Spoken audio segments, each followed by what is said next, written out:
let me know. All right. Thank you very much. Good afternoon. Welcome members of council and members of our staff. And we have members of the public with us as well. It is now 5:30. Council has already met earlier in an in-camera session. We've returned to that quite early, so we're able to enjoy a few moments of recess. At this time, though, we are at the council meeting for Monday, May the 9th, 2023. So we're going to turn immediately to, by the way, I have a very sore throat tonight. So I've been tested. I don't have COVID, but I have a cough. And so I'm probably speaking lower tonight. So you have to listen up. Okay, there we go. Approval of the agenda. Recommendation, be it resolved that Council of the Township of Clearview hereby approve the agenda dated May the 8th, 2023 as presented. I'll look to the Deputy Mayor and to Mr. MacArthur. Any questions on the agenda? Seeing none, I'll call the motion. All those in favor? Thank you. That carries unanimous. And disclosure of pecuniary interest and general nature thereof. Does anyone have a disclosure they'd like to bring at this time? All right, I have a disclosure I'd like to bring under 23-43. It's a bylaw. I have a family interest and the family member is an employee. And so I will not be able to vote on that. And I will, Madam Clerk, pass the chair to the Deputy Mayor at that time. All right. And item number 4 is the public participation period. Please be advised that comments and views expressed in the public participation period are not the views of the Township of Clearview Council or the administration. Public participation is limited to 15 minutes. Each person is limited to 5 minutes. Questions or comments are to be directed to the mayor unless I designate somebody else, which I might with this voice. Questions shall not refer to personnel matters, litigation or potential litigation or planning matters that have already had a public meeting or any item considered confidential. Please remember to share your time with your fellow citizens. We have members of the public. Would you like to come forward? All right, come on up, Adam. Yeah, right there. Hello. Hello. I'm Adam Pierce, 10th line and 124. Oops. Here we go. Now we can see you. I look better on radio. Okay. I just wanted to address council in regards to an article I read in the Wasaga Sun about Devil's Glen redevelopment or proposing a redevelopment of Devil's Glen. And part of it was to allow other activities and part was to alleviate parking and 10th concession in 124. I'm concerned that no matter how big the parking lot you build at Devil's Glen, the people that park on 10th line and towards the west part of 124 won't park there anyway. They're there for an activity at the far end of the park and will continue to park there and affect us through trespassing and other activities. Also, I was hoping that any motion that Clearview puts forward about activities permitted in the park would align with the management activities that are there, and that maybe we reach out to park to see what their directive in that is as well. All right. Well, thank you, Adam. Is there any specific questions you'd like to ask? I mean, we have the Deputy Mayor here. He's going to speak about his motion in a minute. Did you have anything you want to ask the Deputy? Well, fortunately, we've talked through email and we've been able to see each other's view, and I just hope that when we move forward with it, that all interests are taken into account and that we do look at the studies that the park has done and the management plans that they've put in place through a series of studies and whatnot, that sort of it aligns with that. Right. Well, as you're aware, last term of council, we did make some amendments to the road bylaw in regards to parking on the 10th. Mm-hmm. Former Councillor McKechnie is in the audience and he can take credit for bringing that forward. And so we thank him for that. And we know that it has been adhered to so far, but I understand the bylaw department will be up there visiting it more often too. Yeah, I do have a concern about the width of the 10th line because there seems to be parking on both sides. I know it's now at the crest of the hill, which it always should have been because of the stop sign as well. But I worry the thin amount of road that's left for farm vehicles or people like ourselves or my daughter who's learning to drive. Regularly, we get stuck with a car coming up the hill and doors open, people changing in their cars. I just don't feel like the 10th line is a spot for a parking lot. Okay. Well, thank you for that information. I appreciate that. Thank you, Adam. Good to see you tonight. Is there others that want us to come forward and speak? Hello, Dave. Hi, how are you? Hi. Well, actually, I'm not well, but thanks for asking. I'm here to talk about bylaws, specifically the enforcement or lack thereof between private and public scenarios. The bylaw reference I'm talking about is the Property Standards Bylaw 17-98, section 5.0 pertaining to drainage, and then the subsection 5.1, exterior property areas shall be graded and maintained in such a manner as to prevent the excessive and recurrent ponding of stormwater thereon, and shall be cultivated or protected with a usable ground cover to prevent erosion of the soil. All catch basins and swales shall be installed and maintained, and all ditches maintained so as not to impede the natural flow of water. My issue is the residents of 235 Jane Street, which is at the corner of Warrington Road, have for years tried to get a resolution to the annual flooding of their garage due to township property, the street being higher and sloped in elevation as to force the water flow into it. Due to the inaction of the township, the structure is unusable for storage of any kind and is slowly deteriorating. So my question is, why is there two levels of enforcement? Why are homeowners being stressed out due to township indifference? Why are there no swales, no ditch, or no catch basin? Thank you. Hi, Dave. I don't know if I can answer those questions directly, but I appreciate you bringing them forward. I'll certainly ask that the Public Works Department review that again and have a look at the swale situation. As far as enforcement, it is the prerogative of the bylaw enforcement officers to act upon and enforce where they can, when they can. It's not something that they're directed to do by council. Once we pass the bylaw, it goes into their hands. So their bylaw officers act, outside of direction from council at all times. See, the issue is not really a bylaw issue per se for private property owners. It's the township is causing the homeowners stress in not being able to use their garage in a proper manner. And they've emailed, they've telephoned, and had no resolution whatsoever over the years since they bought the house. And I'm just wondering why it's taken so long. Okay, then I will refer that to the staff and we will endeavor to get back on that. Okay. Thank you. Thank you very much, Dave. Oh, you're leaving. Okay, good night. Is there any other members of the public want to come forward to speak during public participation period? No? Yes, no? Going once, going twice? No. Okay. Well, thank you very much for those that participate in public participation. Okay, council, we're going to move right on. We have where we got? Yeah, we got a deputation. Sarush. Hey, how are you? Yes, we have a deputation. Mr. Zedrush would like to request the penalties and interest relating to his property taxes at 3908 Michael Street be waived due to wording of the tax relief program. Good afternoon. Good evening, Mr. Mayor, dear city council members, dear staff, and other fellow residents who have attended in this meeting. Yes, my name is Soroush Zadhush, and I live in New Lowell, in Michael Street. And I have had a problem with my property tax billing. Would you please go to the next slide and then the next, please? Actually, it's like a story. I'm going to make it as short as possible. And I apologize if my English and pronunciations are not good. If you have any question and if you cannot get what I am saying, then I can repeat it.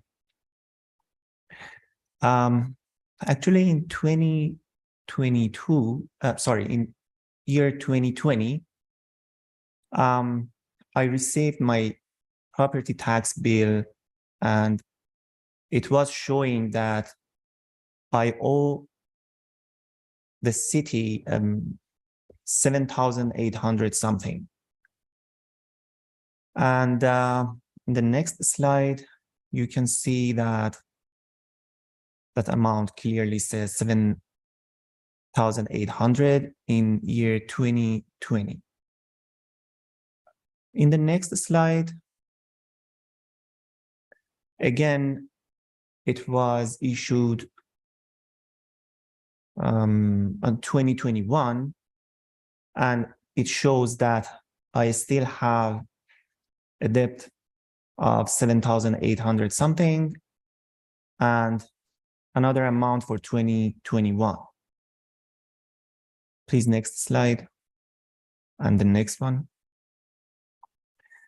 I could pay that amount in July 2021, $7,824. And in the next slide, you can see that my debt for 2020 is 0. Please show the next slide. And I owe the city nothing for 2020. In 2021, would you please show the next slide?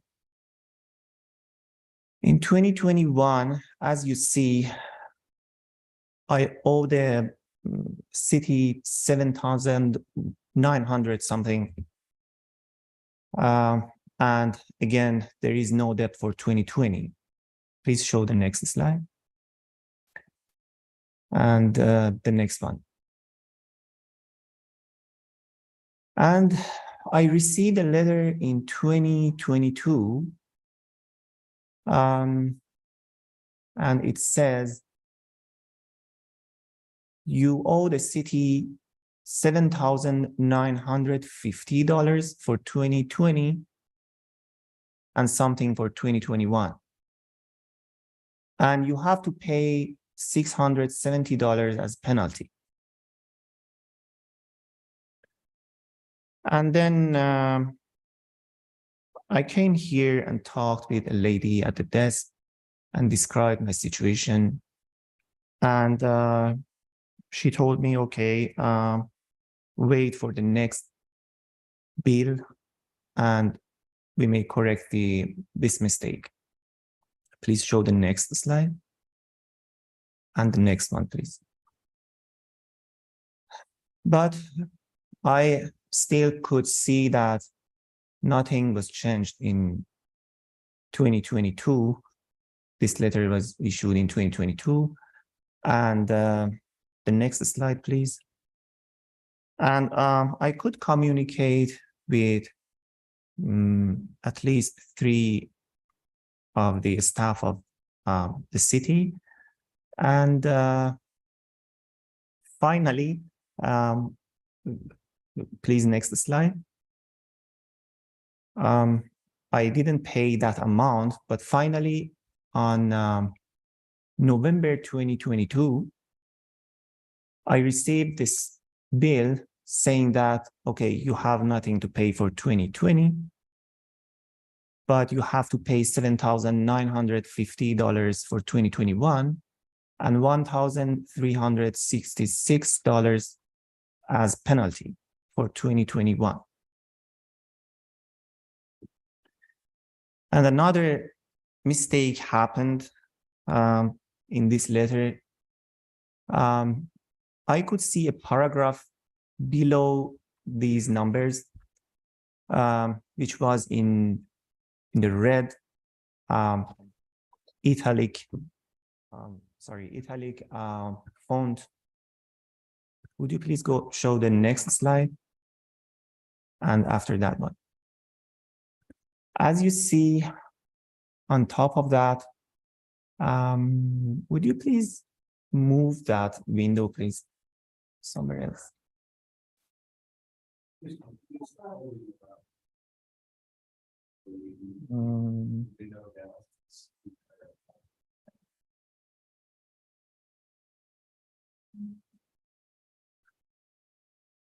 If you just minimize it, yeah, good. Thank you. This paragraph clearly says penalty and interest relief on property taxes will be waived on current year balance as long as the account is paid in full by November 30th, 2022. Again, it doesn't say penalty and interest on property tax. It says the relief will be waived. And when I saw this letter, I asked myself why I cannot pay this amount. Then I asked my neighbor and my son, they're English better than me, and my brother, what is the reason? And they suggested, okay, maybe a lot of requests they have for the relief program or something. They are asking you stop sending the request for the relief till November 2022. After that, we consider that relief program for you, maybe. And then I waited because of this paragraph. And when I came back at the end of the year in 2022, they told me that it was not like this.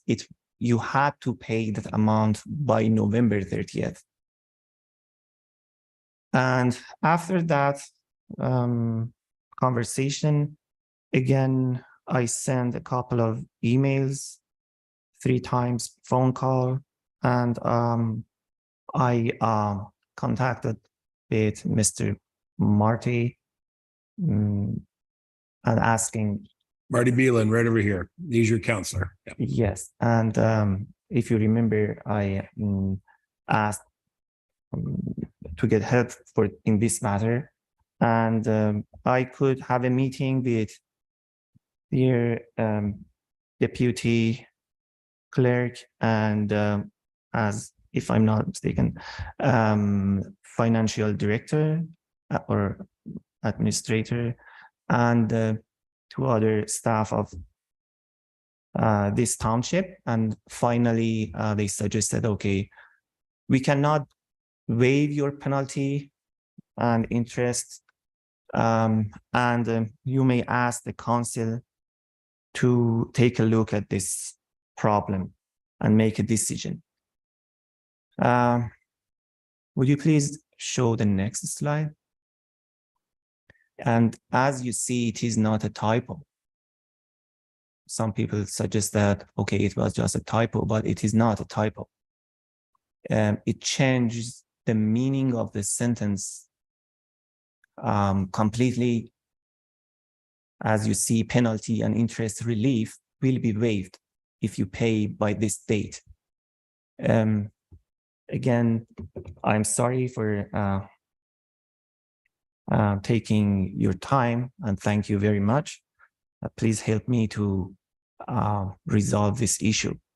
Actually, in my background, we had a story. A king, a judge, or I don't know, it was a story, wanted to send an order by a letter to prison, and he wrote on the paper, stop execution, release him, but the man who was in charge just read the letter, stop execution. And it was just a simple mistake, but the absolute different meaning of that letter. Anyway, please don't execute me. Yeah, we're not involved with execution here. Thank you. Absolutely. Thank you so much. Well, if I may, I appreciate that you've done some deep research into your taxes.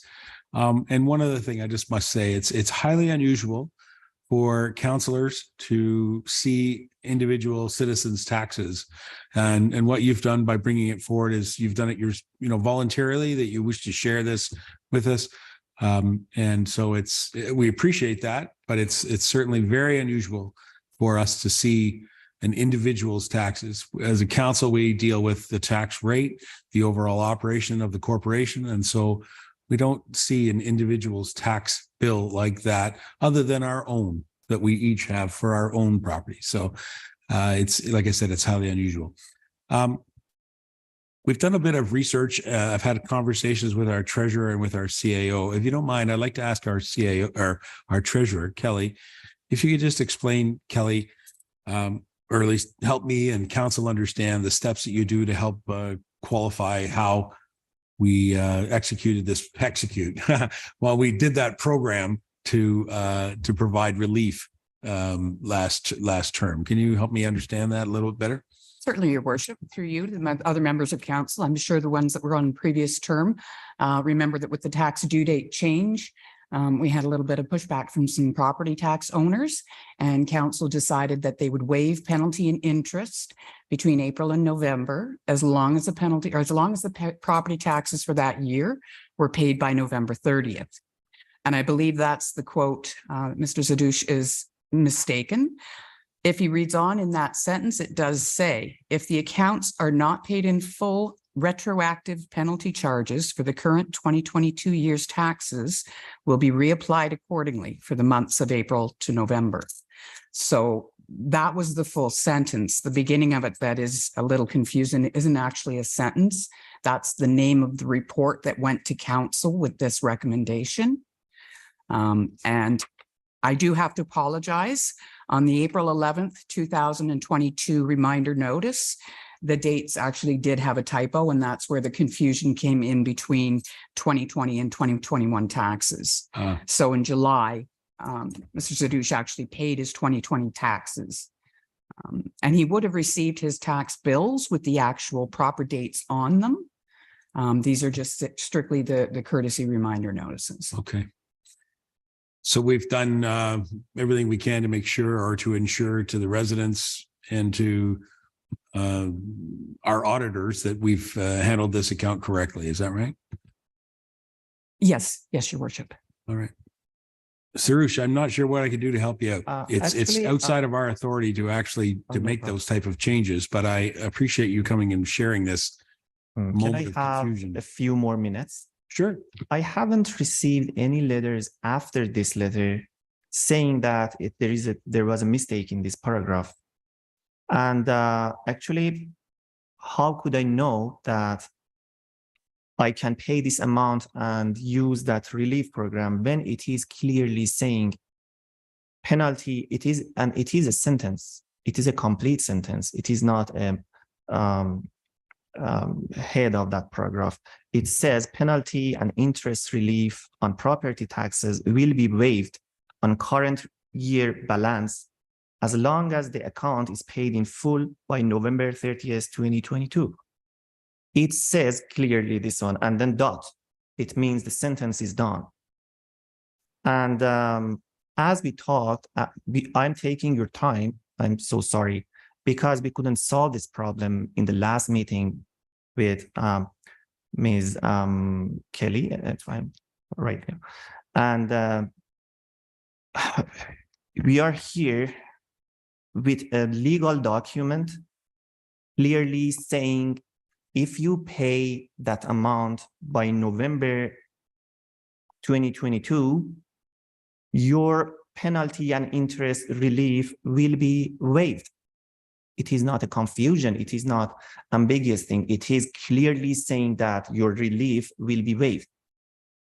It is not a confusion. And as you mentioned before, it is not a typo, unfortunately. And typo is my name on top of that. Would you please show the previous slides, please?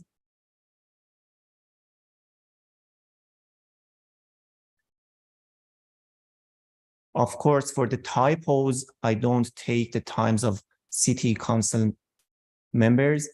Sarush here is correct, but for 2 years, I was saying, okay, please correct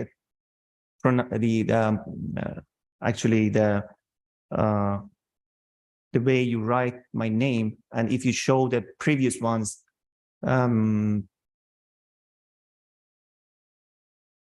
all of them before 2022, my name is Sarush with a typo. Yes, it has an extra C in my name. But this is not a typo. And another problem was calculating my tax bill. I cannot pay the penalty when it is a mistake in my tax bill. Do you agree?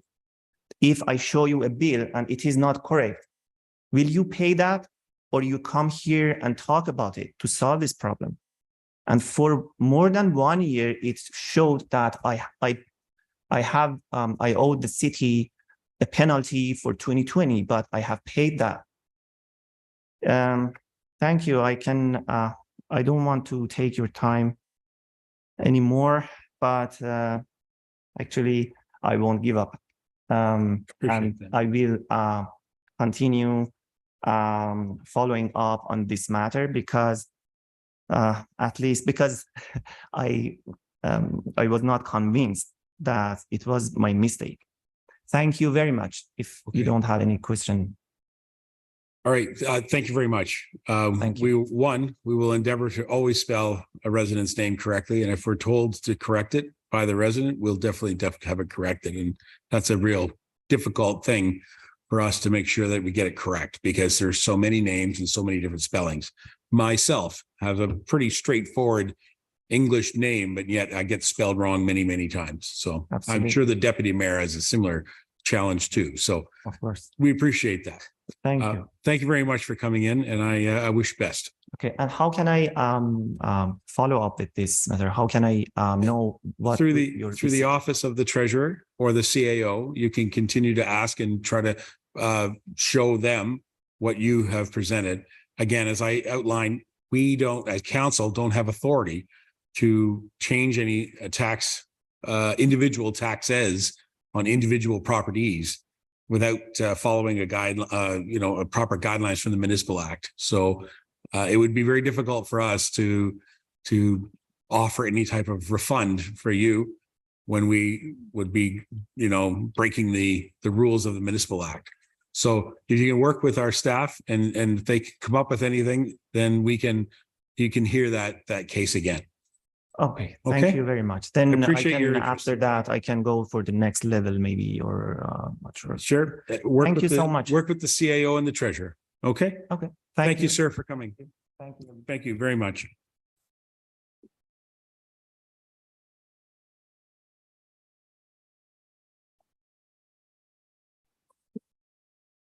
My voice is coming back. All right. All right, council, let's move on. Thank you very much for your presentation. Public meetings, we have none, and approval of the council meeting minutes. I believe we have a few here. So I'll read the resolution and I'll look for a mover and seconder. Be it resolved, the Council of the Township of Clearview hereby approves the minutes of the following council meetings as presented: April 24, 2023, a regular council meeting; April 26, 2023, a special council meeting, which was a planning public meeting. Can I ask Ms. Deneen and Mr. Beeland? Thank you. Mover and seconder, any questions? I'll call the motion. All those in favor? Thank you. That carries. Thank you. And business arising from the minutes. Anybody have any items they'd like to discuss? All right, seeing none. And we'll move on to communications from the mayor. Council did meet in closed session, and I have a small advisory to bring forward. It had to do with appointments to our boards. And so I can announce at this time, we will council direct staff to amend bylaw 22-101. It's the appointing bylaw to appoint the following members to the corresponding boards: the Dunedin Village Hall, Thomas Weisbun, and Sunnydale Corners Community Center Board. Fran Somerville, Steve Greenham, and Sherry Baker are going to be put on the boards, on those two boards. We do have a bylaw that'll be coming at our next council meeting for us to approve that. But at this time, they're being approved to the board. So that's from item 9.1. Is there any member of council with any other questions or anything you want to be pulled? One, NVCA media release, NVCA April board meeting highlights, and NVCA media release about Arbor tree sale. I guess the tree sale is coming up. Anybody have anything you want to discuss? Okay, seeing none, we'll move to our county reports and information. There's several items from the county, as the county's suddenly been very, very busy with a lot of things underway. the deputy mayor and I talked about this in the past, about the affordable housing unit that's going to Rose Street. That's been approved and endorsed, and so we're going to move ahead with that at the county. Museum Month is the month of May. Simcoe County and Bradford West Gwillimbury announced upcoming pedestrian vehicle impacts for new affordable housing builds. That's also another exciting affordable housing build. I know that the mayor from Bradford West Gwillimbury is very keen on this. County awards for tourism, culture, and sport enhancement funding. They awards the tourism. I know that we've received a couple small things in there. I'm not exactly sure what they are. I saw them, but I didn't get a chance to get a detail on those. I'm not sure. Terry, do you know anything about those? No? So, Your Worship, not off the top of my head, no. Okay, yeah, I know. I know there was something in there, so we'll have to take a look at that. Compost available for purchase at the County of Simcoe waste facilities, and the request for public input into the future of the housing across the whole region. So that is always a great topic. Deputy Mayor, do you have anything you want to add? Yes, thank you, Your Worship. First comment I want to add is about the affordable housing. It's a lot of work goes into social housing, and we'll call affordable housing, and there's different components. And we got really set back in the county when the COVID hit. So it's nice to see the county coming forward. The first venture that was talked about, the 176 unit, is on Rose Avenue in Barrie. It's the old police station. Right now it is, they've got some other facilities on there which will be removed. It's a very expensive project, but it's something that's going to be long-term for this community. A lot of people don't realize the communities like Bradford, we're doing one right now, are getting dumped on with people. People are coming from Toronto. And within these housing, we not only have affordable housing, we have geared to income housing, and we have normal people, regular people who want to live in these facilities as well. I won't call them regular, but we'll just use that terminology. So anyways, it's going to be a very well-balanced facility. It's not cheap, but it's something very needed in the community, sort of thing. So we were very fortunate a couple of years to have one built in Collingwood, and they're sure watching it, what's going on, sort of thing. As far as the compost, it started today. I know a few people that already went to the dump, the site 10 here up the road. So please, everybody, be aware you can get a vehicle full or whatever for $20, I believe it is, for some of the stuff. But it's good garden mulch. And for the rest, I think I've got everything said as far as what the county is doing a lot of work. They've got a lot of issues. And just as a sidebar, the mayor, myself, had the opportunity last week to meet with we can talk further about this. Sure. But the warden and the deputy warden came to visit. So the CAO. And the CAO, we had a nice visit. So we're hearing from them as well. We're involved with them, but we hear from them as well as we bring forward our concerns. So Doug will probably bring that forward a bit more later, but a lot of the stuff we did talk about was affordable housing, transit was a like big one for me. So anyways, stuff like that. They're very, the warden was very receptive, as was the deputy warden, on our issues in our community. So yeah, anyways, thank you. Thank you very much, Deputy. Yes, Mr. Ferguson. Thank you, Your Worship. I just wanted to go back to just Mr. Zadouche for a second, just sure, if it's okay with council. Mr. Zadouche, if I have your name pronounced properly, I just want to make sure that you understand that even through this process of where you're going to determine whether or not we would be able to provide relief on the interest on your taxes, just so you know, if that doesn't go forward, you will continue to get interest on your taxes unless they're paid in full. That's something that we can't avoid.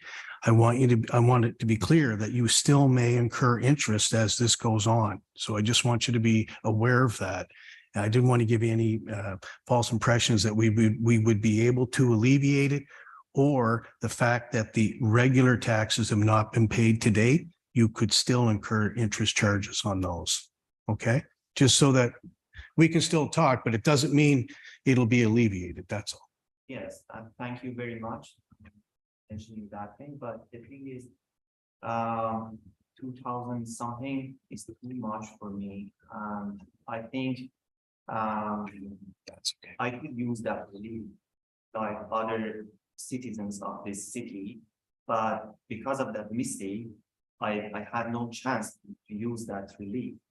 And the thing is, I'm not sure I can pay the principal without penalty and without the interest.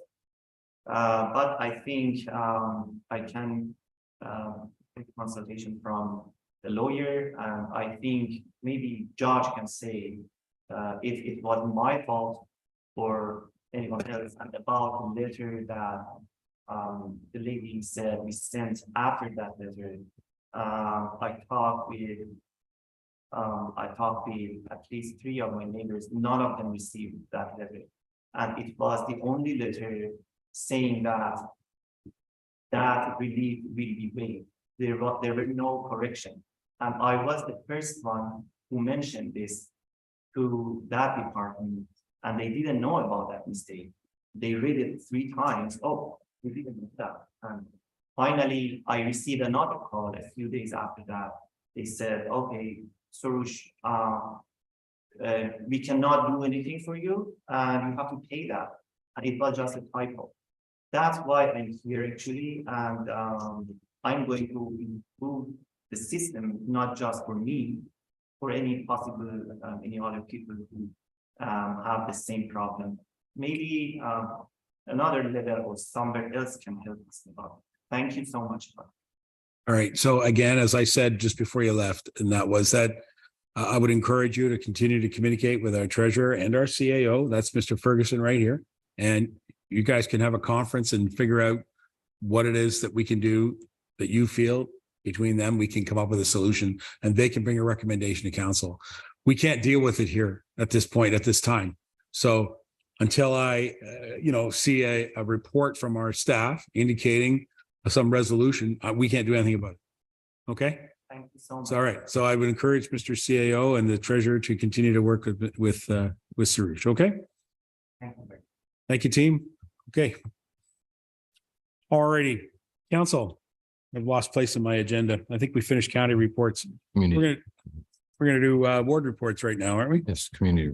Yeah. Okay. Yes. Go ahead. Yeah, I just wanted to make comment on 10.6 then from the county advisory Oh, yes. request for public input into the future of housing across the region. We all received that survey through emails, and I've been actively passing it along to everybody and anybody I know. And I'd just like to encourage everybody to fill that out. I think it's going Good to be a point. real Yes. helpful tool. Yes. I'm unsure whether we promoted that on our website very well. Perhaps Mr. CAO, we could talk communications and maybe pump that up a little bit to say that there is that survey information available. Would that be possible? Okay. All right. Good. Thank you very much for that. And thank you, Mr. MacArthur. Is anybody else with any other comments on county reports? All right. Seeing none. We're going to move to ward reports. And I'm going to look down the table and say I started with Mr. Walker last time, so I'm going to start with Mr. Broderick this time. How's that?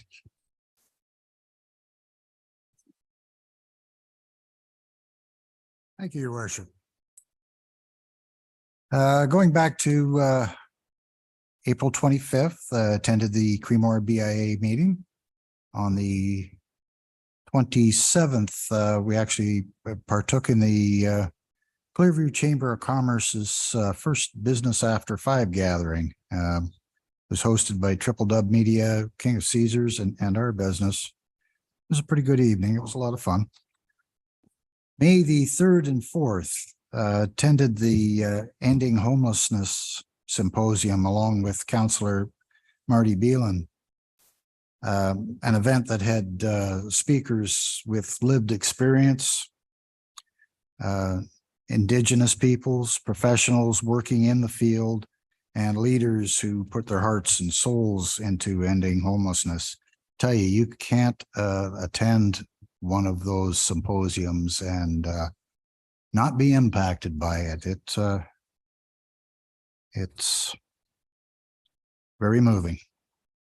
And that's it for me, Your Worship. All right. Thank you very much for mentioning that, John. Robert, have you got something you want to add tonight?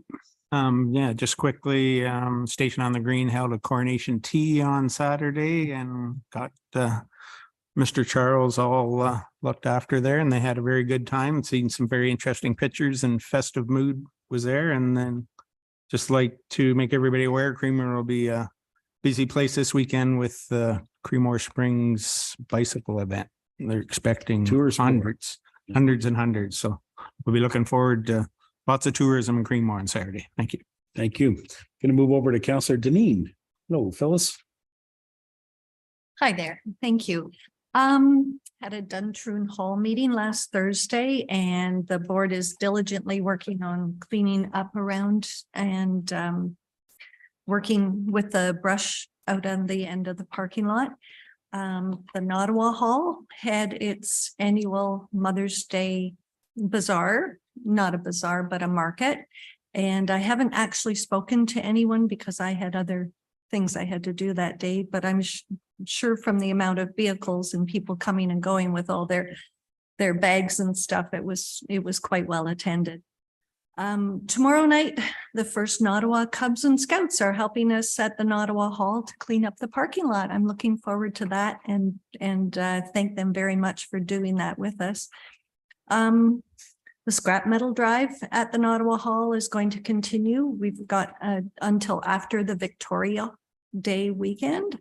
It's not really the 24th of May weekend this year, but it's Victoria Day weekend. And if anyone else would like to attend, the Nottawa Hall meeting is tomorrow night, not tomorrow night, Thursday night at 7:30. And you're more than welcome to come and help us out tomorrow night as well. Thank you. All right. Thank you very much. I'll try to drop in tomorrow evening. Mr. Beelan. Thank you, Your Worship. I had kind of a slow week. The only thing I went to was the homelessness symposium with Councillor Broderick. I'm really glad to see the county's doing so much about housing, affordable housing. It was almost sad going to the symposium to get all the details about how many people are homeless, how many people are using the food banks. There were some really good speakers there, and there were some good ideas thrown around. That's it. Thank you very much. Councillor Walker. Robert. Thank you, Your Worship. Just a couple of things, and then I got some announcements. April the 26th, we had our planning meeting. And May the 5th, I was invited to join the men's coffee time at the Blue Mountain Manor. Very good. And sat in and had coffee and cookies with 3 gentlemen, and it was very enjoyable. And we even had some of the ladies come and join us and chirped in too, and we had a good little time there. So they're doing that once a month. So if the council members want to go, then the ladies is also once a month as well. And they're inviting outside people to come in and sit down and just talk and chinwag, etc. I also want to thank the Stainer Kinsmen for a great duck day. They hit the weather right in the nose. They get in between the rain on before and after. So congratulations to them. Not able to attend, but I understand it was just a super day and everything went really, really well. A good luck to the Stainer Siskins heading into the weekend in Woodstock in the Final Four tournament. Congratulations on your win yesterday, putting all 4 teams at a 1-on-1 event. So we're going in as good as the others. So hopefully they can play hockey like they played Sunday. It was a great game. They did really well. I want to also congratulate the Clearview Public Library on achieving the 2nd place award in the 2022 TD Summer Reading Club program. Congratulations to all staff. Great team effort. The other thing is Clearview Community Theater, Godspell, this Friday, 7:30, and Saturday at 2 at the Clearview Community Church. And for your future calendars, the Stainer Heritage Society, June 16th, is a Friday. Scott Woods, renowned fiddlist, and his orc group will be playing at the Clearview Community Church, and that's a fundraiser for the Stainer Heritage. Thank you. Right on, Robert. Thank you very much for that. And thank you for attending that little coffee time with those gentlemen. Very good of you to do that. I'm going to go next, and then I'm going to go to the deputy mayor because you've got a whole bunch of things to talk about. So I'll go next. Okay, Paul? All right. First of all, I just want to acknowledge and thank the Georgian Triangle Prayer Breakfast for inviting us to attend. It was, again, a pleasure to be there amongst all the other civic leaders across the Georgian Triangle area. It was quite nice to see. They reported to me as I was leaving that they had 44 guests who were there from civic leaders, and that was a record for the event. And it was really nice to attend, and I enjoyed it very, very much. And I've been to many of them, and so I encourage all members of council, when it comes up on your calendar, to please try to attend. It's very worthwhile. I do want to mention on Saturday morning across Clearview Township, the Royal Union flag, many people might know it as the Union Jack, was flown at many locations right across Clearview Township in recognition of the coronation of King Charles III. And the flag was flown at many locations. I want to thank members of the staff who made that happen for us, as well as the library volunteers who also made that happen. And I would acknowledge that at the duck races down there at Centennial Park, the Kinsmen assisted with raising the Royal Union flag, and it was really great because one of our firefighters who happened to be there, who's quite an Englishman himself, so you can't miss it when you talk to him. Boy, he's got a great English accent. Lieutenant Stu came over and he assisted as well. So I thought it was quite nice to have him assist us with that. We put up the Union Jack at the duck race. And again, you've already mentioned the duck race. Congratulations to the Kinsmen. Again, a terrific community event, and it couldn't have been better. Councillor Walker, you stated it correctly that they timed it perfectly right between the weather. And it does show that our park is a beautiful park, and a lot of people got to see the park and get to know sort of the little hidden gems that park really has. If you walk that creek all the way up to where the bridge is, where they dump the ducks in, it's just a beautiful view, and it's a wonderful resource right in our community. So thank you to the park staff for keeping it in good shape. And the Kinsmen Club, of course, do wonderful things in our community, and so they're always to be congratulated. It's interesting to note, by the way, that there were members of the Clearview Kin Club that were there as well. I don't think they were participating directly in the event, but certainly I saw them in the beer garden. So there you go.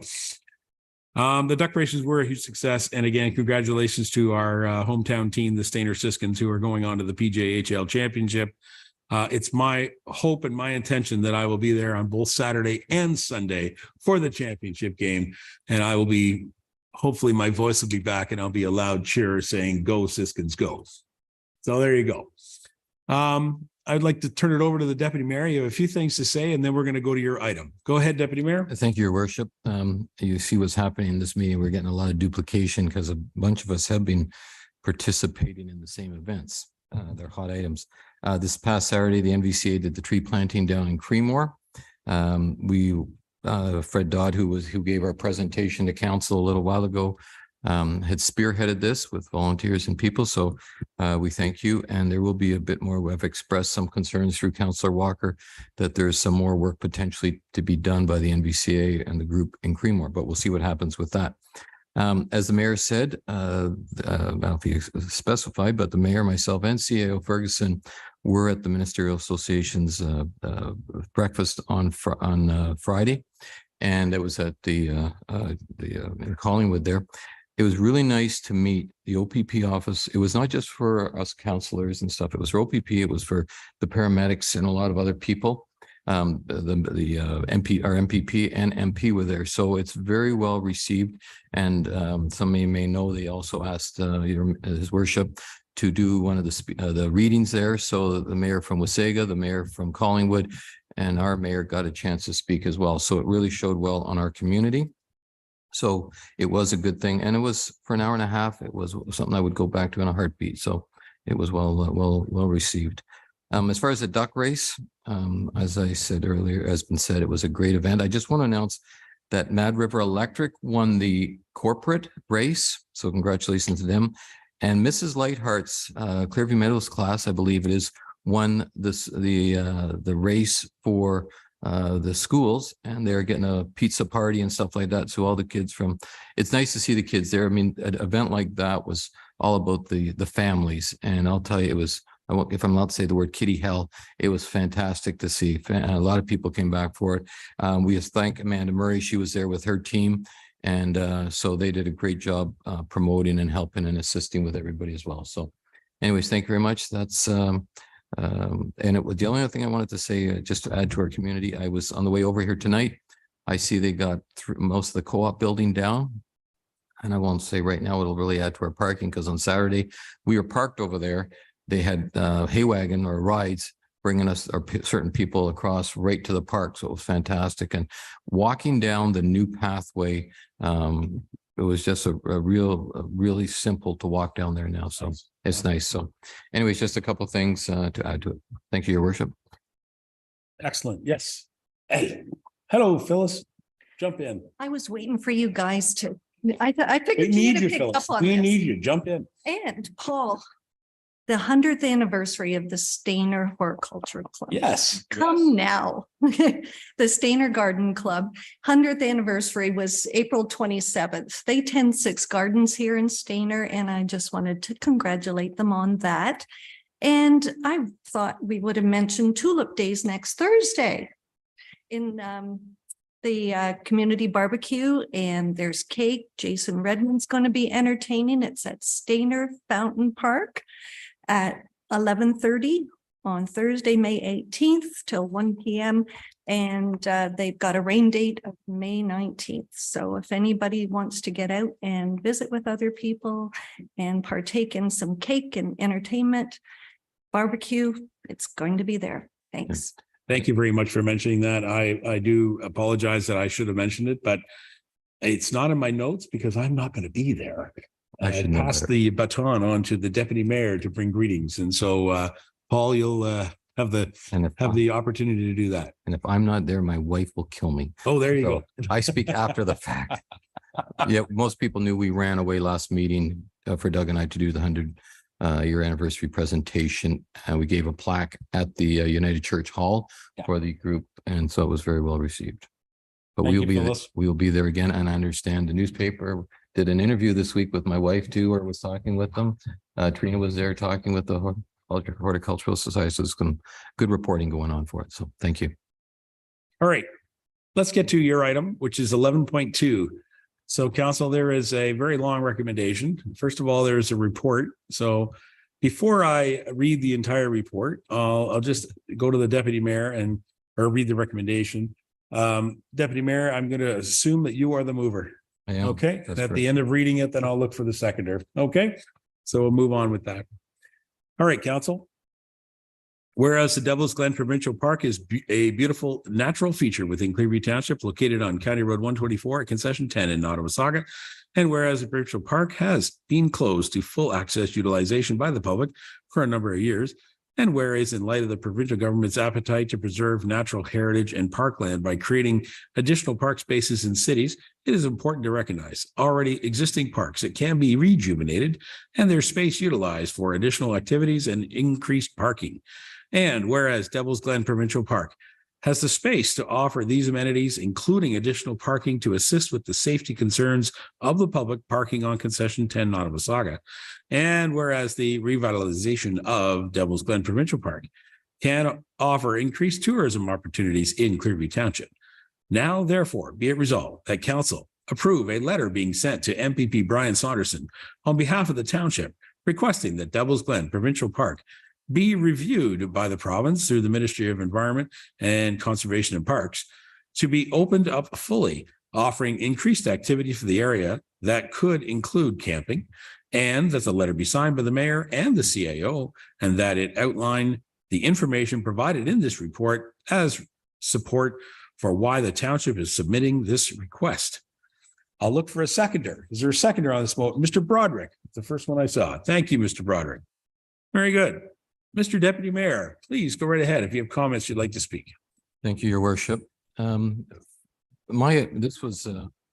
been reported a couple of times that this motion was brought forward because of requests by the public and stuff. And it wasn't the case. This was something I took on as my own initiative. So if anybody's going to throw mud, I'll take it.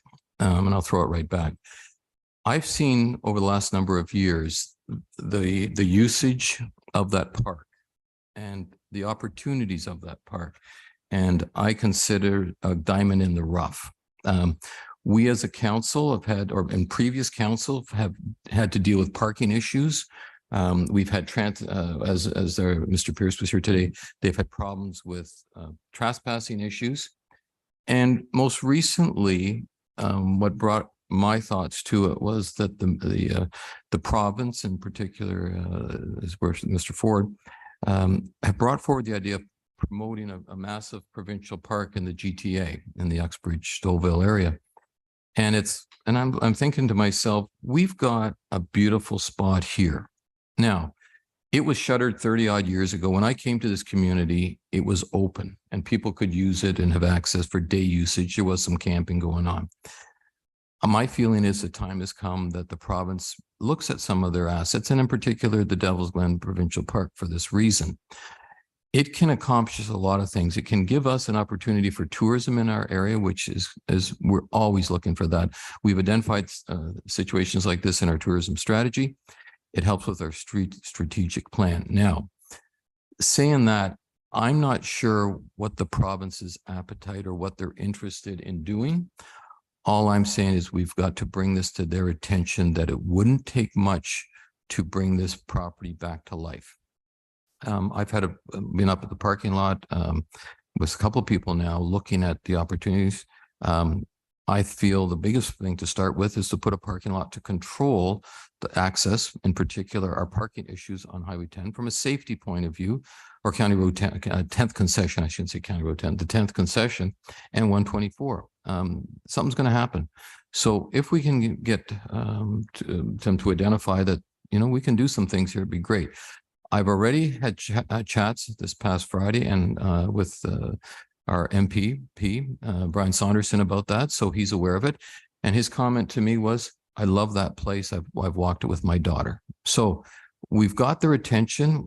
It's something we feel that can be worked with. I've talked to quite a few community members. I have received a lot of emails already, a couple against for various reasons, but mostly in support of. And I think it's a time is ripe to do it. So what comes of this, or what we're going to do with it, we're going to be throwing it at the province, hopefully, and let's see what they have to say and what we can work with. And as Mr. Pierce, who had a conversation with us earlier this evening, there's a lot of stakeholders that we can include in our conversation. So if anybody says anything to you, we are very receptive to all the players or the people involved. And so whether it be the neighbors, whether it be the rock climbing people, I think there's a lot of benefits to everybody in this situation. So that's my thoughts. Those are my comments, and we'll go from there. All right. Thank you very much. I'll look to other members of council if they have any questions or comments to the report of the motion. Yes, Mr. MacArthur. Yeah, Deputy Mayor, I think this is a very good idea. And with regards to Adam's comments about trespassing and whatnot, I can't help but believe if we reopen the park, get it manned again, create a few jobs like it used to in the old days, it might control the trespassing issues and go forward from there. So I think it's a great idea. All right. Thank you very much. Is there any other members of council? Any other members of council? No? Okay. First of all, I would like to, I'll just say, and then I'll be calling the motion. Thank you very much, Deputy Mayor, for bringing forward this idea. And I appreciate you putting the interest into it and the work into preparing this. I also think that the attention of the province of Ontario would be very much welcome on this particular issue, given that the pressures to use provincial parklands across, let's call it the southern part of Ontario, is enormous. If you've ever tried to book a campsite, and any campsite south of Parry Sound in Ontario, it's a lottery that's probably has worse odds than the 649. It's not fun. And we need more facilities like that, given that this province is going to be bringing more and more people in. Our population is going to be increasing, and people are going to want to enjoy the great outdoors and in beautiful natural environments that we have in this province. So I very much support the ideals that are in your recommendation. I don't think, I would never think that the province wouldn't just do nothing. I hope that they would react to us. And so we will write a very nice letter and send it off on your behalf. Thank you. Members of council, anything further? Very good. I'm prepared to call the motion. All those in favor? That's a unanimous motion. Thank you very much. So I look forward to sitting down with our CAO and communication staff, and we'll write a nice letter there. Thank you very much, Paul. All right, council, we're going to move on to our report section. Department reports, building and planning. someone who's been waiting for the last hour as our chief building official. I think he wants to jump up and say hello. It's always good to have him here. All right, Scott. Great, thank you. I'll read the motion, then we'll look for a mover and seconder. All right, council, PB 023-2023. It's the 2022 Building Department Annual Fee Report. Be it resolved that report PB 023-2023 dated May the 8th, 2023, be received. There we go. Mover and seconder. Let's see, Mr. Broderick and Mr. Walker. Scott, tell me about this fantastic report and why our fees are as they are. Thank you, Your Worship. So again, this is just a statutory report that we have to bring forward once a year. And purpose of it is just to outline our direct and indirect costs and essentially our financial health in terms of the department. And for a number of years, we've run a deficit, and we're now on the positive side of things in terms of our revenue. And this report just illustrates that we had a positive outcome last year and outlines where our reserve is at this point. All right, thank you very much. Thank you. Appreciate that. Is any member of council with any questions to Scott or the staff? Oh, yes, go ahead. Thank you, Your Worship. Scott, and it's more of a comment than a question. You know, you got beat up a bit this year with the level of reserves. Now that we've had to put a moratorium on construction, can you possibly just talk to our council a bit about that? Because I can see that reserve being slowed considerably or starting to be used. Through Your Worship, yeah, it's an unknown. We certainly are not going to see the growth in the next couple of years here directly in Stayner because of where we are in terms of the water system. You know, forecasting out, there are already a certain amount of allotments that are out there for some of the subdivisions that will continue over the next couple of years. But I can't tell you whether it'll be a positive or negative, but certainly it's not going to be more than what it would have been for sure. And I guess my comment or my thoughts to it, Scott, is we always have a certain amount of the rural presence. We'll say that some of the bigger projects, bigger properties, but within the urban settlement areas, we'll get through this year, but next year, as the allotments are used up, we could be sitting with not a lot of income from our urban settlement areas. So I'm just sort of watching for that. That's all. And that's again, through Your Worship, that's directly a possibility. And the other thing to note is some of the fees that you're seeing here are sort of front-ended for some projects that won't be fully realized for a couple of years, like the permit revenue was received perhaps in 2022. We have one project that was received earlier in 2023. Those are at least 2-year projects. So, you know, we're still going to be actively involved in those projects. So while the fees are all showing up in 1 year, the costs associated with them are being spread over a number of years. Thank you. All right, thank you very much. Anybody else with any other questions or comments? All right, thank you, Scott, for attending. Appreciate that. Members of council, you have a mover and seconder on the motion. I'm prepared to call the motion. All those in favor? That carries unanimous. Thank you very much. Okay. PB 025-2023 zoning bylaw amendment regarding a farm consolidation. 1935 Fairgrounds Road, North Clearview.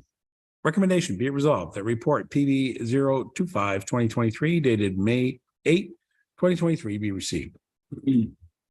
And further that a bylaw be brought forward to the council meeting of May the 29th, 2023 to amend zoning bylaw 06-54 that is generally consistent with the draft bylaw, including a Schedule E to report PB 025-2023. Okay, a mover and seconder on this motions. Deneen and Beelan, thank you very much. Do you have any comments you'd like to bring forward, Amy, at this time, or do you have anybody else with you? I guess it's just you today. Great. I'm just looking up at the screen. Oh, Nick's there. There he is. Nick is here. Hi, Amy. Bishop, happy to answer any technical questions, I'm sure, at your wish. Okay. Hello, Nick. Do you have anything you'd like to add? Thank you, Worship. Nothing too much. So just as you recall, this is a farm consolidation application. So it's a zoning bylaw component. There was a previous report associated with it. There was an official plan amendment. That was the official plan amendment. The public meeting and zoning bylaw were previously held September 28th, 2022. And council had previously adopted approval of that, the official plan component, on January 9th of 2023. And then it was subsequently adopted or approved by the county on March 31st, with the appeal period ending April 24th. So basically, now that the official plan's been approved and the appeal period's over, I'm now bringing forward the second report, which is the zoning bylaw amendment. And this is seeking to rezone the remainder, the larger portion of the farm consolidated lands to prohibit residential use. So it's going from an AG zone to an AGER, or an agricultural residential exception zone.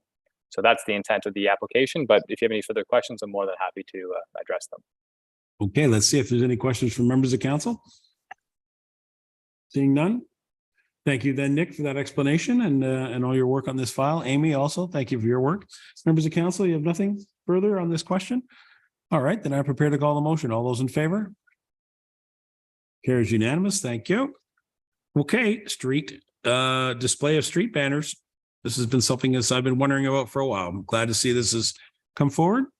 I'll read the recommendation and look for a mover and seconder. Recommendation be it resolved that Council of the Township of Clearview hereby receive report PCR 009-2023 display of street banner policy dated May 8, 2023, and that council approve the display of street banner policy attached as Appendix A to this report. Okay, a mover and seconder, Mr. Walker. Thank you. Seconded by Mr. MacArthur.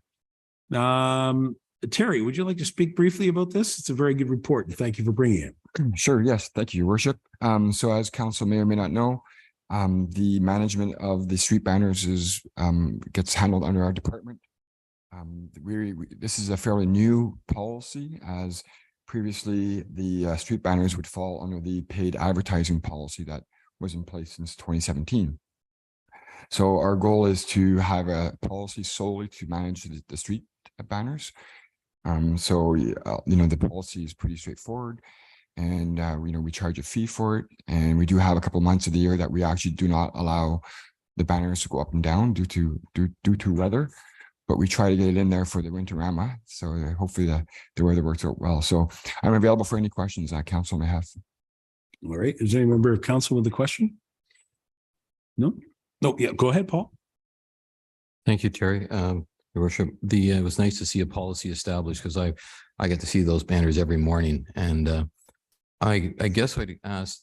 I read in the wording that they are responsible for creating their own banners. Do we have certain companies that we recommend they go to? And where I'm coming from with this, we have had them blow apart before. So like we've had the duck race up. It's been great to see it easy to read. Is there any standards being set as far as the quality or where they come from? Yes, through Your Worship, to Deputy Mayor Van Saveren. Yes, there are some preferred suppliers. I don't know them off the top of my head, but we do have preferred suppliers that we provide to the locals or the stakeholders if they so wish. 95% of them already have a supplier in mind. We do vet it out. You get to know who the good banners and the bad banners. There are some rare occasions that you do get some banners that are not at the quality that we expect. We don't have a standard per se, but we kind of know the quality, and as long as they have those little wind cuts in them so that the wind goes through, usually they're okay. The problems are the ones that don't have those wind cuts, so that the wind really grabs it and really tears it apart. We're lucky in this area. The suppliers are pretty good. And just one further question, that Terry, you are the one who vets it subject to this, the bylaw. That is correct. Thank you. Thank you very much. Okay. Any other members of council? Yes, Councilor MacArthur has a question. Terry, if you could just correct me if I'm wrong, but when it comes to the street pole signs, it says they'll be designed, purchased, and paid by the township.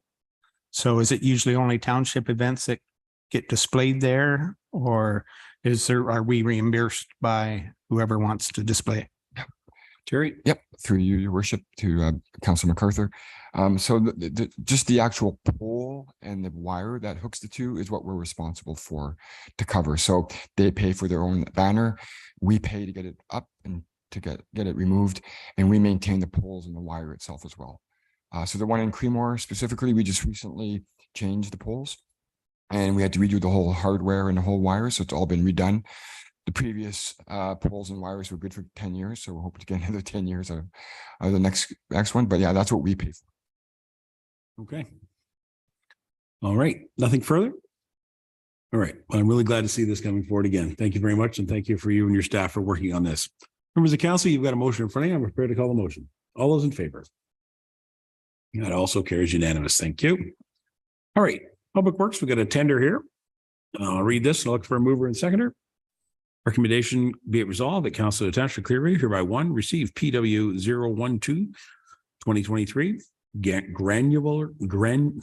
granular material tender award dated May the 8th, 2023. And item 2, award tender number 2023-04 to Arnell Construction Limited, also known as Celia and Arnell Construction, in the amount of $752,062.80 plus HST for supply of granular material for township road resurfacing. Mover and seconder on this motion. Mr. Walker, Ms. Deneen, thank you. Nothing to report, I don't think. Todd, do you have anything you want to add to it? No, Your Worship. I think it's pretty straightforward. It's our annual granular material, so Yep. keep the roads up. Welcome back from Mexico. Nice to see you. Thank you. Members of council, you have any questions? Seeing none, I'll call. Oh, we do have a question. Yes, thank you, Marty. Go ahead. You said this was budgeted in this, how much was budgeted, Todd, do you know? There's a numerous line items in the budget. So the three main ones were a little under 600. So what happens is we go over, there's some of the items in here that may not get used depending on how many dig outs we do. Some roads don't need as much applied when we get out there, but this is kind of the base that we start with. Okay, I was just wondering because it says it was up 18%, the price has increased, so. Yeah. Yep. So we might have to pull from other GLs, other areas to make it work. Okay. Thank you, Your Worship. Great. Treasury, do you have any comment on that? I always like to hear when a staff member says got to pull from other GLs. So.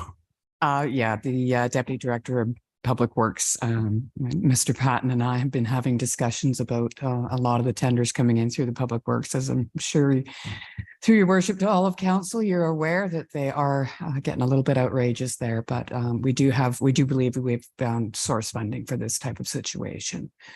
We do have some gas tax money that was going to be used in one project that's no longer going to be needed there. Okay. So we will bring a report back to council when that all gets finalized. Oh, great. Thank you. You're welcome. Appreciate that. With another question? Paul? Thank you, Your Worship. Todd, I understand this was a single tender we received. Is that something we're looking at going forward? Are people not interested in bidding on these? Are they really too busy? Can you just speak to that a bit? Yeah, we haven't had a lot of time to talk about it yet, the Deputy Director and I, but it's definitely something I noticed right away, obviously, and there was another bidder, but it was not a complete bid. So we'll discuss that as well. And if there's other options or different ways to put the tender together, then maybe that's something we'll look at as well. The past, we haven't had a lot. The last couple of years, there's been 5 or 6 take it and 2 or 3 bidders. So yeah, definitely something that the Deputy Director and I will be discussing. And we've touched on it briefly, but haven't had a lot of time to sit down and go through it. Did I see another card there, Marty? Was that you? No? Robert? Okay, we're good. Thank you, council. That's great. Nothing further? Then I'm prepared to call the motion. All those in favor? And it carries unanimous. Thank you very much. Council, we have a report from the Human Resources. I always found it interesting. Human Resources does this report because our staff member from Human Resources sits on the Accessibility Advisory Committee. So there you go. This is a recommendation, be it resolved that report HR 002-2023 FADS consideration for renovations dated May 8, 2023 be received. And further, that the following recommendation from the Clearview Accessibility Advisory Committee be considered by council when presented with future renovation plans for any municipal owned building. Quoted, that in any renovations, washrooms be prioritized to meet full FADs. And so I'll ask for a mover and seconder. Mr. Walker, is there a second? Mr. Broderick, thank you. Would you like to speak there, Tammy, on this item? And again, thank you for sitting on that committee and serving on that committee. Thank you, Your Worship. It's my pleasure to help the committee move things forward. So the Accessibility Committee meets mostly monthly, except during the summer months. And at our last meeting, it was observed that they would really like council to consider washrooms in any upcoming renovations and new builds to meet the full FADS requirements, which is a turning radius of 2,500 millimeters, for anybody that's looked at the FADS document in detail. And the reason for that is that there is some concerns with the larger wheelchairs and the larger apparatus for mobilities, even folks that require sort of assistance in the washroom facilities, that by not meeting full FADS requirements, meaning the 2,500 millimeter radius, there may not be enough room in the washrooms for those mobility aids. And so it's their wish to ask you to review that at the time of upcoming building considerations and renovation considerations, to prioritize washrooms to allow for all mobility aids to be able to use them. All right, thank you very much. Is there any member of council have any questions? Yes, Paul. Thank you, Your Worship. Tammy, the new builds we're doing with renovations to Sunnydale and Evening right now, will they be compliant with the FAD recommendations? Sorry, could you repeat your question? The builds we're doing right now, the renovations to the two halls, Sunnydale and Evening, will they be compliant with the FADs? So they are compliant. Thank you, Deputy Mayor. They are compliant with the modified FADs, and they do meet the building code under the renovation section. But FADs does, the full FADs document for new builds does exceed, the renovation section and the building code.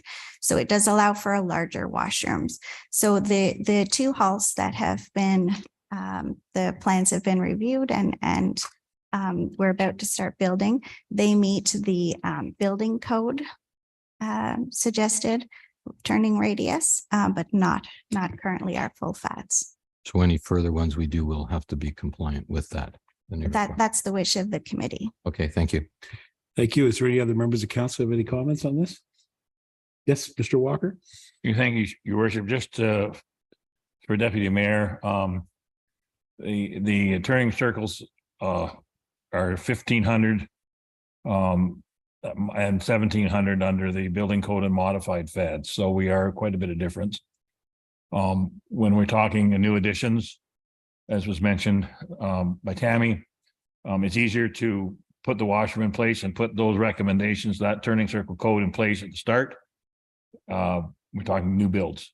So, you might have to shorten a room by a couple of feet here or there, or a few inches on all the way around it to make it fit. But wheelchairs are a lot larger, and scooters certainly are a lot larger now. Most wheelchairs are now becoming custom built, which is for those on long term are fairly large, with larger wheels, larger components and compartments on them. So it's, to us, it's nothing worse than putting an addition on and finding somebody in a newer chair cannot access the accessible washroom.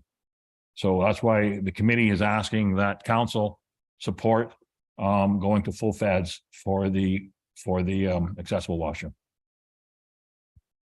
Okay, does there anybody else have any questions?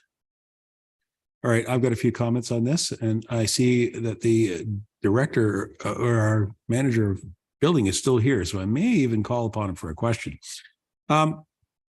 Council, I am actually a little contrary towards this recommendation, in the fact that I think is one of our responsibilities at all times is to be efficient and cost efficient with our tax dollars when we build capital purchases. And so I think that we did make some pretty good decisions, and we did make big compromises to go to the modified FADs decision to move ahead with our small hall renovations. And some of that would, in fact, reduce the costs of the project. These costs continue to go up, and I would look at every single project that we do individually, and we would have to make that decision whether we make it a full FADs, a modified FADs, or a no FADs build with consideration as to what the use of the public building is. And so I'm actually not in favor of this motion as it's presented to this council. And if I may, through your grace, I would ask if the building official would speak.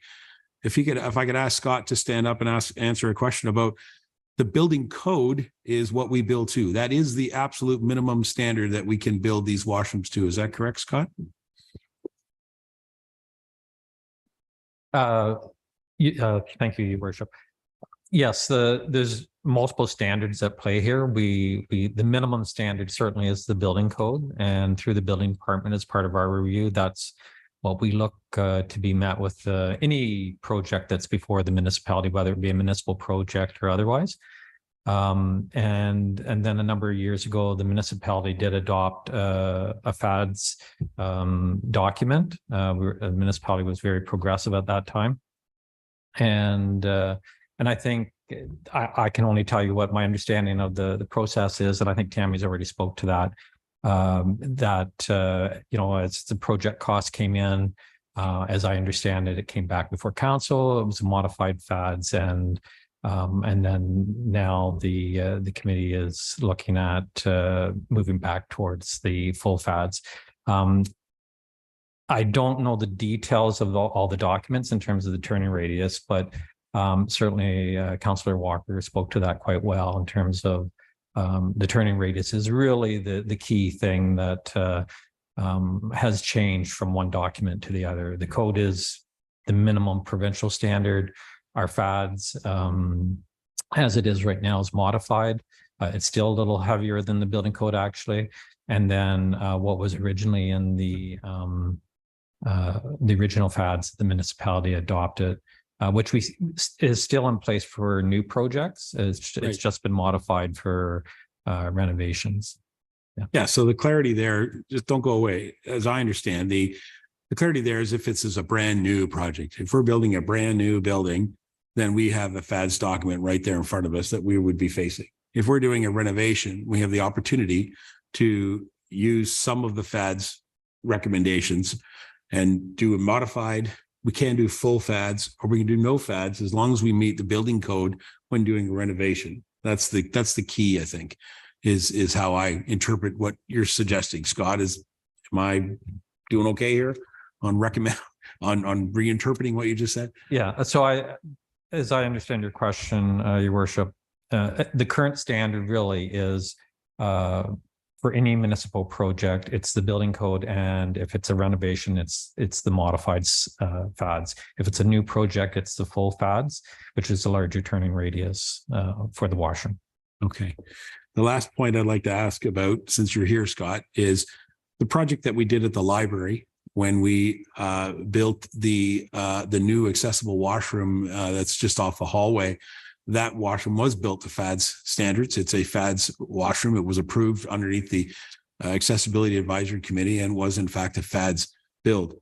What is an interesting note to find out after the building was built was that the walls were not suitable to hold a adult change table, which was part of the FADS document. So the structure of the walls won't support a change table because the building code was conflicting in the FADS document at the time. And so I don't understand how we missed that in the fact that it was a FADS document that was in front of us and we approved that one as a full FADS build. So back to this recommendation would say that any renovations, washrooms be prioritized to meet full FADS, which would mean not just the turning radius, but all the features of the washroom would have to meet FADS. Scott? So again, a new project in the municipality would have to meet the full FADS and the building code. And like, again, unless you change your position and the last decision that was made regarding the FADS and providing modified FADS, then the current position would be full FADS for a new project, such as the library that you mentioned. And the modified FADS would be applied to the renovation component of it. Okay, well, that answers it pretty well for me. Tammy, do you have anything else you want to add from the membership of the committee and how this came about? Yeah, thank you, Worship. The committee respectfully understands that, council has a lot to consider when they're, balancing all of the needs of the community with any renovations and most specifically the small halls. There was a lot of time and effort spent, and they appreciate that very much. They just wanting to highlight that, you know, some of the new apparatus that folks are utilizing may not be able to use some of the washrooms unless they meet full FATs is really their goal to share with you today. All right. Thank you very much. Any members of council, anything further? All right. And I'm prepared to call the motion and take the results as they are presented. Oh, John, would you like to say something? Mr. Ferguson. Thank you, Your Worship. You know, Just- John, I need to get you a yellow card so that I can keep track of that. Go ahead. Can I borrow yours? Okay. Thank you, Your Worship. Perhaps if with consideration of costs in mind, if we look at the future renovations, if there's maybe at least one facility that we may look at, depending on the cost, because it may not be a huge cost to make the bathroom larger to allow that turning radius, would council support something like that? Make sure we know what the cost is first, if it's not too expensive, and then we would have at least one that while this renovation, even though it's not a new build, while the renovations are going on, because they're likely not going to be renovated for quite some time after this point of renovation. So I'm wondering if we could maybe look at least maybe one facility where we could improve that depending on the cost with council's blessing. Right. Well, thank you. Again, the recommendation, if this passes, it would be a recommendation that council make any renovations, washrooms a priority. So it's a recommendation, it's a policy. So we'll see. Council, of course, always has a prerogative to amend and make edits to projects. Unfortunately, senior managers have seen the results of that over the years when we build new things or renovate things, how council can make slashing burns and crashes to things. So is there somebody else? Paul, you want to say something? Yes, thank you. As we've had a further discussion about the report, I think it's important. The couple of words I'm pulling from there is prioritized. And the problem we are bringing in here is the economic cost. And if we have to look at what was coming up as Mr. McLeod reported, that we may have to renovate full bathrooms and stuff, whereas sometimes we're just renovating other parts of the building. I think there should be something put in there to include council's consideration for costing. Sure. Just a minute. Yes, go ahead. Thank you, Worship. I just want to highlight the first part of the recommendation does state that the following recommendation from the Clearview Accessibility Advisory Committee be considered by council when presented with future renovations. So it doesn't commit you at the time. It also highlights for staff that future reports for these type of renovations come up, that staff also highlights it in the reports. If council passes this motion to say, you also talked about prioritizing washrooms. And then at that time, council, when presented with costs and the building plans, can make a decision whether they can meet those full FATs. Helps. Thank you very much. Nothing further? Okay, we've got a mover and second, and I'm prepared to call the motion. Those in favor? And I will be opposed. So it will not be unanimous. Thank you. All right. Flipping the page. Where are we? Oh, we're to bylaws already. Bylaws. Good night, Doug. Okay, bylaw. Yeah, we're at bylaw 23-41, amending committee and board appointments. This is not the one that I spoke about earlier. This is the one from previous.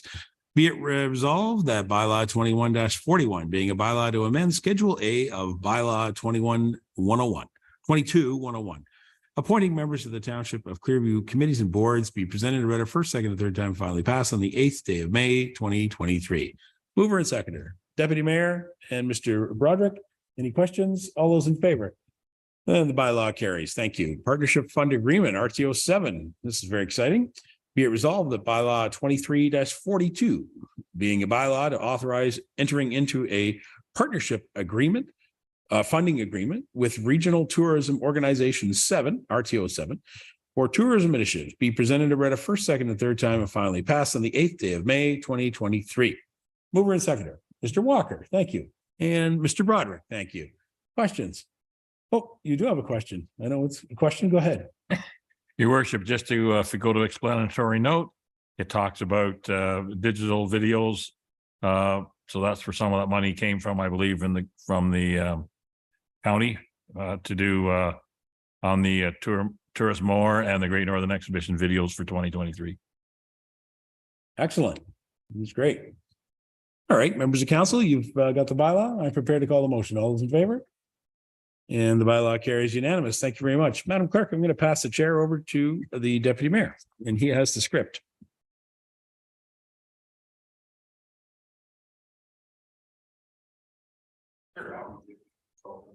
Sure. Thank you.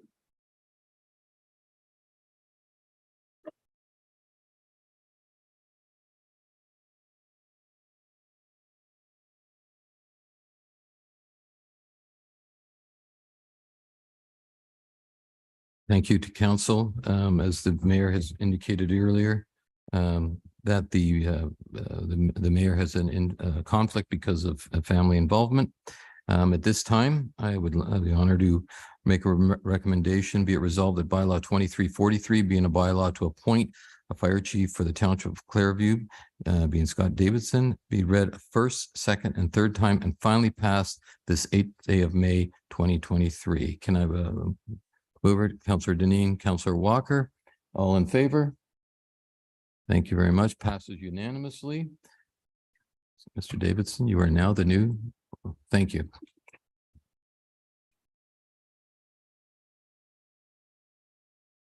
Your worship will return and take over.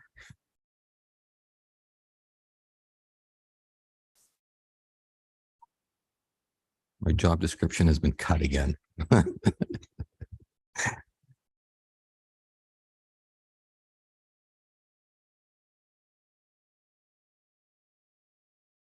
Right. Thank you very much, Deputy Mayor, Madam Clerk. All right, council, strategic planning consultant agreement. 2345. Be it resolved that bylaw 2345 being a bylaw to authorize entering into an independent contractor agreement with Peter Dunbar for strategic plan services be presented and read a first, second, and third time and finally passed on the 8th day of May, 2023. Can I have a mover and seconder? Mr. MacArthur and Mr. Broderick. Thank you. Any questions? Seeing none, I'll call the motion. All those in favor? Right, that passes unanimous. Commentary here. Of course, we all need to remember that we have many, many meetings across the community, and the first one is on Tuesday night. John Ferguson will be there, of course, as he will for all these meetings. I do plan to attend most of them. It is not a requirement of councillors to attend, but I would recommend that councillors attend. It's not a council meeting. It's just a session to listen and hear comments from the public. So I look forward to seeing you there at various meetings across this entire community. Okay. Go ahead, Paul. Just one comment for tomorrow night's meeting. It is for intention for, I believe, the Sunnydale. Yes, the focus, I believe, was Sunnydale. Is that right, John? You want to speak to that briefly? Go ahead. Thank you, Worship. Yes, it's really we were going to have the meeting in Sunnydale, but their hall's being renovated. So we're going to be at the community center at the arena and library at 6:30 tomorrow evening. And while I'm here, I might as well mention the other dates. The 16th, we will be in Brentwood. Again, the meeting starts at 6:30. On the 23rd, the meeting will be at the Station on the Green in Creemore. On the 30th, the meeting will be in Duntroon, again, 6:30. And then on June 6th, the meeting will be in Ottawa at the community hall in Ottawa. Okay. Same time. Well, like I said, I look forward to seeing members of council there. It's not required, but it's always good to have you there to hear from members of the public. All right, council. Over on item 13, we have two items. They're both been presented on here underneath notice of motion and new business.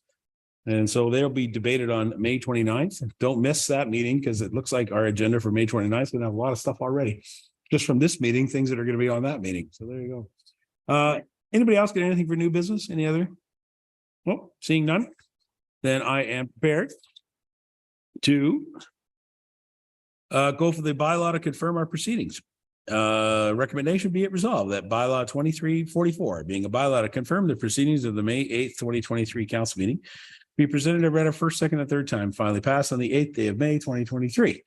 Okay. Broderick and Deneen, is that okay? Thank you. All those in favor? And that bylaw carries. Adjournment. Where are we at here on the old clock? What are we at? 7:04 PM. Be resolved, the council meeting adjourned 7:04 PM. That'll be Beelan and MacArthur and all those in favor. Thank you. Go Siskins.